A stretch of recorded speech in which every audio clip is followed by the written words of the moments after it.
Good morning. This is the beginning of a new set of chats on the life principle or the life instinct. This is the critical and most important therapeutic principle of liberation psychotherapy. You'll recall that we've dealt with the death principle and the adaptations that people make that are negative to their mental health. And it's like we have looked at one side of a coin. But when you think about death, is there also a life instinct on the other side of the coin? Because to fear death and to make adaptations also is stating that we love life and we want to survive. Now, Sigmund Freud said that life and death are always an interplay. They're equal factors, equal drives. But Bruno Bettelheim, my professor at the University of Chicago in psychoanalysis, said the life principle was the first most important matter, and everything on the death side of the geography of cells is a derivative. Life begins and then the death options develop. This was also said by Erich Fromm, a great philosopher, psychoanalyst, and it's definitely the belief of my wife and myself. Life comes first. And this particular lesson is talking about appreciation of life. In 1976, the spring, my wife and I were dating. And we went to a little nature reserve near Buchanan, Michigan called Fernwood. And we were holding hands and walking through the various pathways and seeing these beautiful flowers. It was created by a couple. It's a private nature preserve. It's not state or federal owned.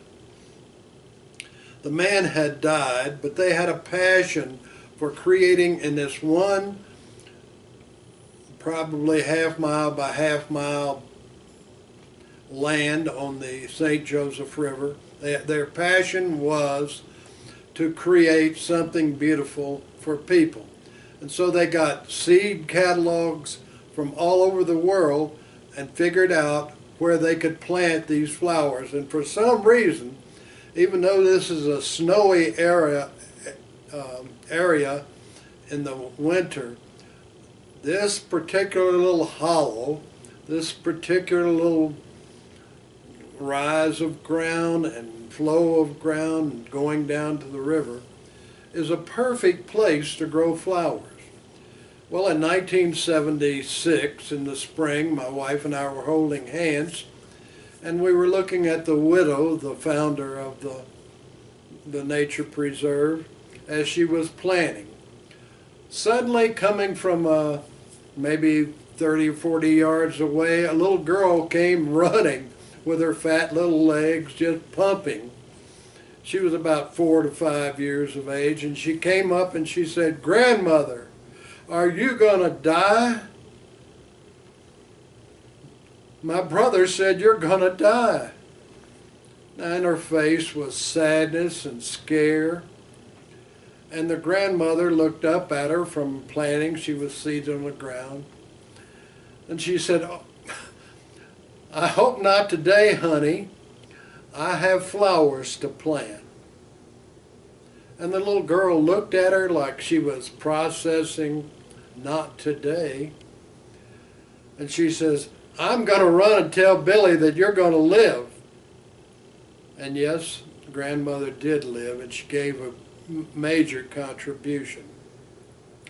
But in that scene, if you were to draw a circle around my wife and I holding hands, each thinking we had found our soul partner for life, which proved to be true, the grandmother planting flowers and making her contribution, the little girl scared of death and loving her grandmother coming up, the boy, her brother, if we drew the circle a little bit larger, talking about death to a young innocent little girl. If we drew a circle around that, we would have every lesson I want to teach in these series of chats on the life principle. Children about age 4 learn about death, and they're distressed by it. They're scared.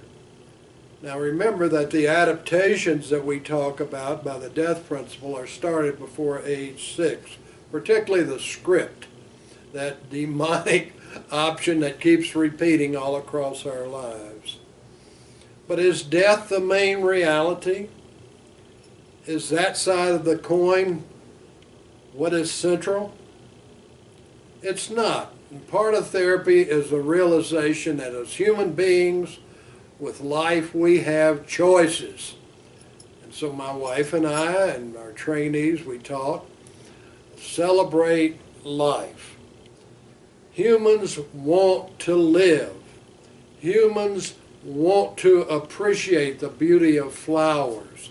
They want to appreciate the planting of flowers for other people to view.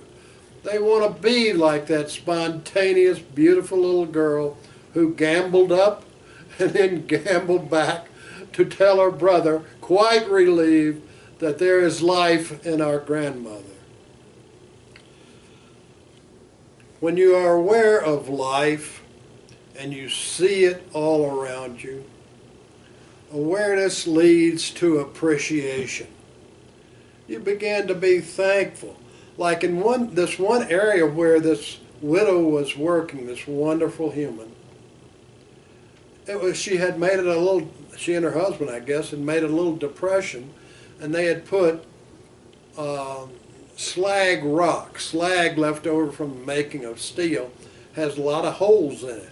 And they had put a lot of slag rocks around, and they were planting little bitty ferns. It was fernwood, but in this area there were ferns. And they had, throughout the woods and throughout a creek that went down to the river, they had planted other life organisms. They had a little, almost a hut at that time, the Nature Center, that talked about various areas. It was a beautiful place, and for me, it will always be treasured because it was one of the first times I was with my soul partner, my beautiful wife. I'm a little leery of preaching in this series of chats because I've tried to stay close to empiricism and science, but what comes to mind is a professor I had at the University of Chicago, the best philosophy teacher by far I ever had. His name was Dr. Bernard Loomer, L-O-O-M-E-R. Dr. Loomer later taught at Berkeley, the University of California.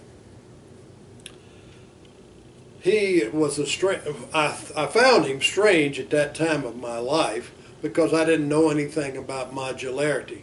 At times he would come on very authoritarian.